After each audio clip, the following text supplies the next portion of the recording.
அனைவருக்கும் வணக்கம். நம்ம டெய்லியும் ஹிந்தி நியூஸ் பேப்பரில் இருக்கக்கூடிய முக்கியமான செய்திகளை பார்க்குறோம்.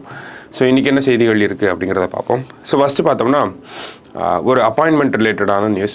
என்ன நியூஸ் அப்படின்னு பார்த்தோம்னா, international institute of Tamil studies அப்படின்னு சொல்லுவாங்க. ஓகேங்களா? So international institute of Tamil studies 1970ஆம் ஆண்டு இந்த international institute of Tamil studies அப்படிங்கிறது லான்ச் பண்ணியிருப்பாங்க, எஸ்டாப்ளிஷ் பண்ணியிருப்பாங்க. சரியா? ஸோ அதோட டைரக்டராக யார் அப்பாயிண்ட் பண்ணியிருக்காங்க அப்படின்னா ஆர் பாலகிருஷ்ணன் அவர்களை அப்பாயிண்ட் பண்ணியிருக்காங்க. ஜஸ்ட் ஒரு சின்ன நியூஸ் தான், என்ன ஏதுன்றது தெரிஞ்சுக்கிட்டா போதும். சரியா?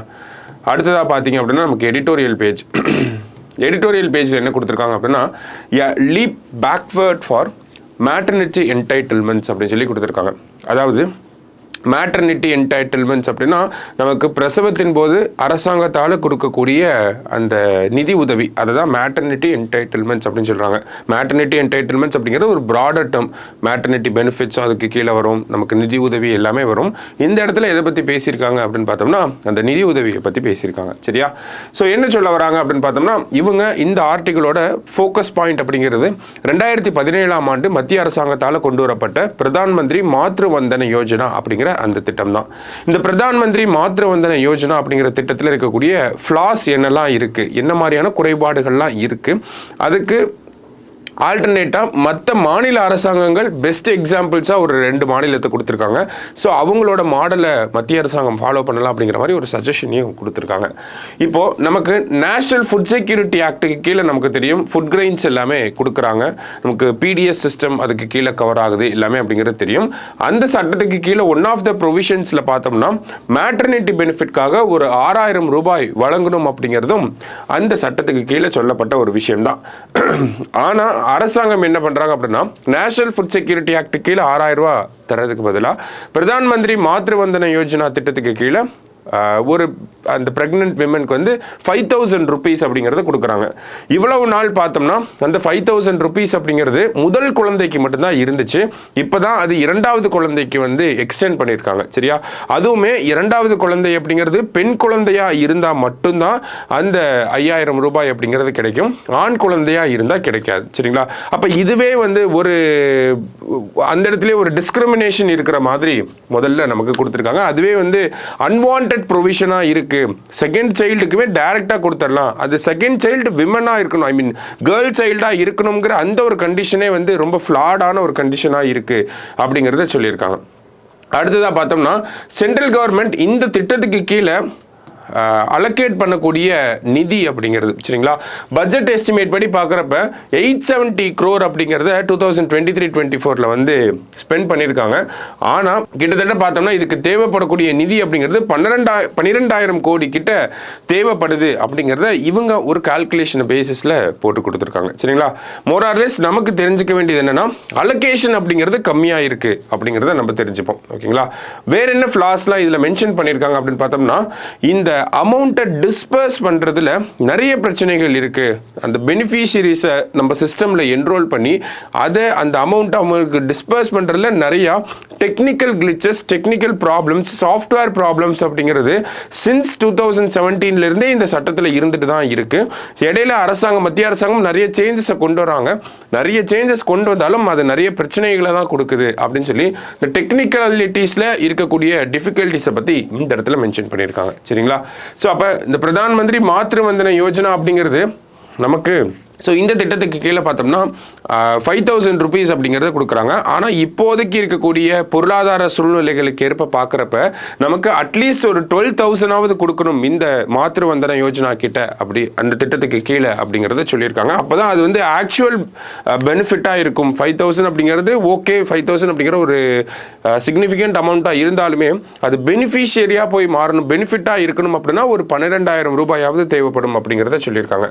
அடுத்தது 2 எக்ஸாம்பிள்ஸ் கொடுத்துருக்காங்க அப்படின்னு சொன்னோம். எந்தெந்த ஸ்டேட்ஸ் அப்படின்னு பார்த்தோம்னா தமிழ்நாடு அண்ட் ஒடிசா, இந்த 2 மாநிலங்களை தான் எக்ஸாம்பிளாக கொடுத்துருக்காங்க.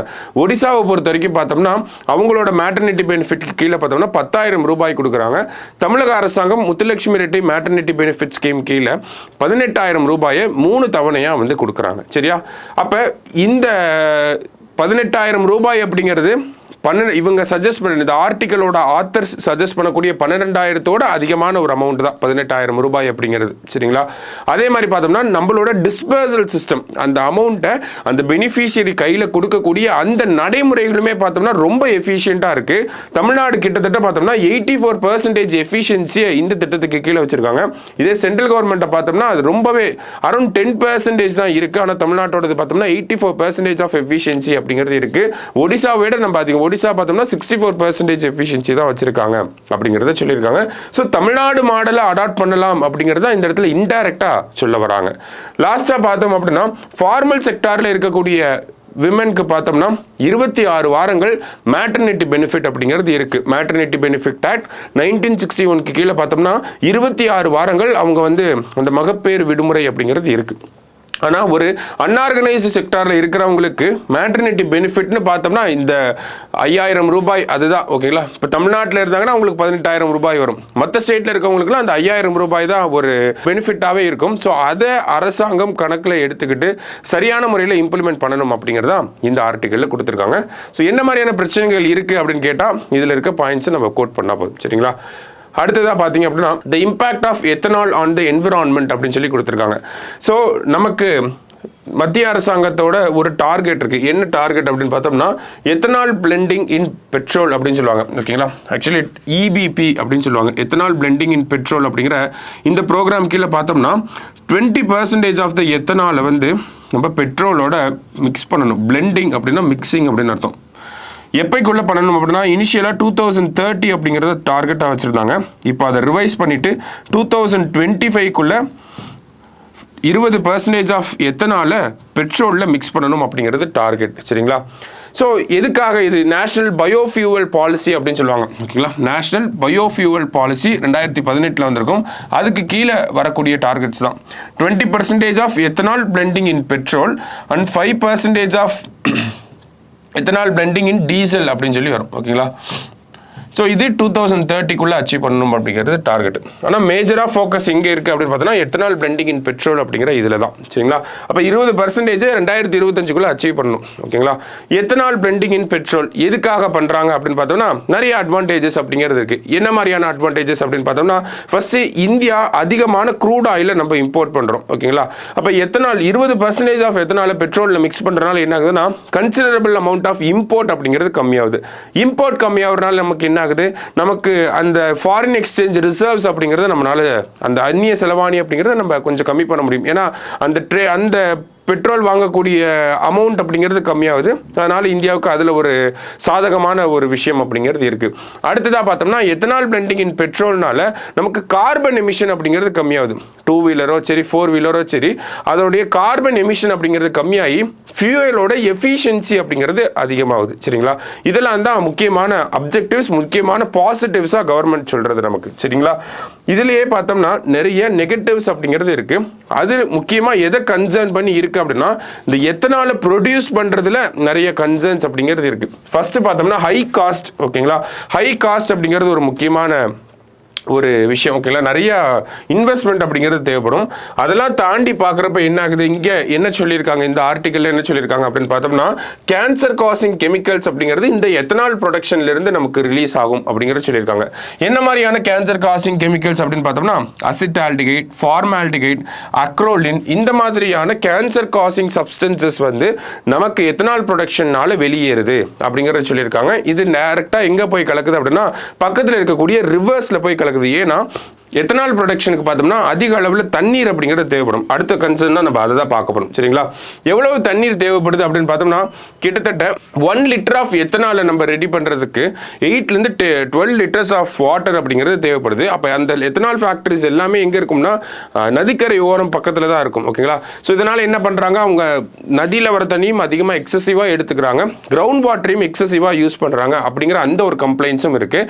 அடுத்ததாக இந்த எத்தனால் பிளான்ட்ஸ் எல்லாமே பார்த்தோம்னா சென்ட்ரல் கவர்மெண்ட்டோட நார்ம்ஸ்க்கு கீழே பொல்யூஷன் லெவல்ஸில் பார்க்குறப்ப ரெட் கேட்டகரி அப்படின்னு வருவாங்க. அதாவது ரெட் கேட்டகரி அப்படின்னா அவங்களோட பொல்யூஷன் ஸ்கோர் அப்படிங்கிறது 60க்கு மேலே இருக்கணும். ஓகேங்களா, 60க்கு மேலே இருந்துச்சுன்னா என்விரான்மெண்டல் கிளியரன்சஸில் நிறைய விஷயங்களை ஃபாலோ பண்ணணும். ஆனால் அரசாங்கம் என்ன பண்ணுறாங்க, 2025க்குள்ள 20% ஆஃப் எத்தனால பிளெண்ட் பண்ணணும் அப்படிங்கிற டார்கெட் இருக்கனால இந்த என்விரான்மெண்டல் கிளியரன்சஸை வந்து சரியான முறையில் மேற்பார்வையிடாமல் இருக்காங்க அப்படிங்கிற ஒரு கன்சர்னுமே இருக்குது. ஓகேங்களா, ஸோ நிறையா கன்சர்ன்ஸ் இருக்குது. அதில் முக்கியமான கன்சர்ன்ஸை இங்கே கொடுத்துருக்காங்க. ஒன்று கேன்சர் காசிங் சப்ஸ்டன்சஸ் இருக்குது, என்விரான்மெண்ட்டில் பொல்யூஷன் ஸ்கோர் அப்படிங்கிற 60+ இருக்குது, அடுத்ததாக வாட்டர் இன்டென்சிவாக இருக்குது அப்படிங்கிறத சொல்லியிருக்காங்க. அட்வான்டேஜஸ் நம்ம பார்த்தோம், எமிஷன்ஸ் எல்லாம் கம்மி பண்ணுது அப்படின்னு சொல்லி. லைக் நித்தி ஆயோகோட ரிப்போர்ட் படி பார்க்குறப்ப கார்பன் மோனாக்சைடோட எமிஷன் 30% வந்து 4 வீலர்ஸில் ரெடியூஸ் ஆகுது. இதுவே 2 வீலர்ஸில் பார்த்தோம்னா 50% ரெடியூஸ் ஆகுது அப்படிங்கிற நித்தி ஆயோகோட ரிப்போர்ட்டை கொடுத்துருக்காங்க. இந்த மாதிரி ஸ்டாட்டிக் பாயிண்ட்ஸை நம்ம கோட் பண்ணி எழுதலாம். சரிங்களா, ஸோ என்ன கன்சர்ன்ஸ் இருக்குது, என்ன பாசிட்டிவ்ஸ் இருக்குது, என்ன நெகட்டிவ்ஸ் இருக்குது, ப்ரோஸ் அண்ட் கான்ஸ் அப்படிங்கிறத பார்த்துருக்கோம். சரிங்களா, ஸோ மற்றபடி பார்த்தோம்னா இன்றைக்கி நியூஸ் பேப்பரில் இருக்க முக்கிய செய்திகளை பார்த்துருக்கோம். நன்றி.